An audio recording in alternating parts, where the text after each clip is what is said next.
Plastik menjadi bahan yang sering digunakan dalam kehidupan manusia karena relatif kuat, ringan, dan murah. Seharusnya ini menjadi keuntungan bagi kita, tetapi justru menjadi ancaman bagi lingkungan kita. Plastik yang beredar di pasaran saat ini merupakan plastik sintetik yang terbuat dari minyak bumi yang sulit diuraikan. Akibatnya, semakin banyak yang menggunakan plastik akan semakin meningkatkan pencemaran, seperti kualitas air menurun dan tanah tidak subur. Tentu, hal ini akan berdampak pada kehidupan makhluk hidup dan juga alam.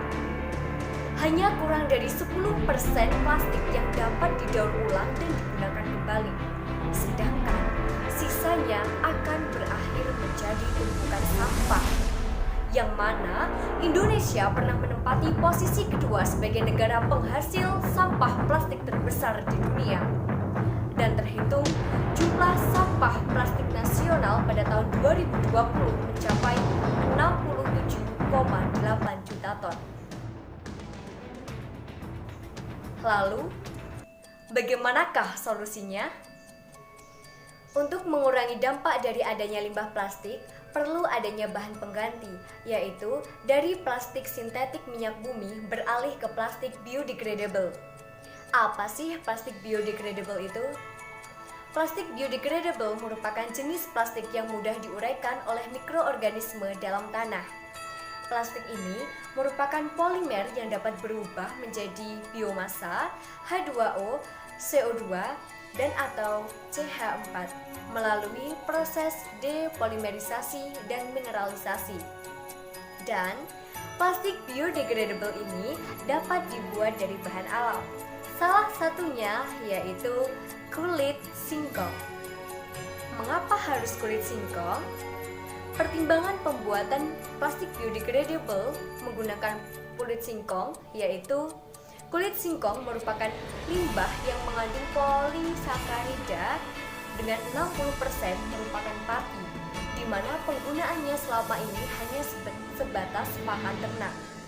Adapun komponen kimia lain dari kulit singkong yaitu protein 8,1%, serat kasar 15,2%, pektin 0,22%, lemak kasar 1,44%, kalsium 0,63%, air dan abu 1,86%. Selain itu, kulit singkong mengandung tanin, enzim peroksida, glukosa, kalsium oksalat, dan HCl. Lalu, bagaimana cara membuatnya? Yang pertama, kulit singkong dibersihkan dengan air, kemudian direndam dengan air garam. Tujuannya untuk menghilangkan kandungan cyanida yang ada pada kulit singkong. Kemudian, kulit dikeringkan atau dijemur. Kemudian, dihaluskan hingga menjadi tepung. Selanjutnya, ditambahkan asam laktat untuk meningkatkan ketahanan terhadap panas dan tidak lupa dicampurkan bahan PVA agar bersifat lentur. Hasil dari proses ini berupa bahan untuk plastik biodegradable. Selanjutnya, yaitu proses produksi untuk membuat bahan dari plastik biodegradable ini menjadi kantong plastik. Setelahnya, tahap yang terakhir yaitu dilakukan uji terhadap plastik biodegradable. Plastik biodegradable dari kulit singkong ini memiliki beberapa kelebihan, di antaranya yang pertama, mudah diuraikan oleh mikroorganisme dalam tanah. Yang kedua, tidak mengandung zat berbahaya sehingga tidak berpotensi menyebabkan pencemaran atau ramah lingkungan. Yang ketiga, yaitu mengurangi permintaan minyak bumi atau bahan fosil sebagai sumber daya alam yang tidak dapat diperbaharui. Yang keempat, yaitu mampu untuk mengurangi volume sampah plastik.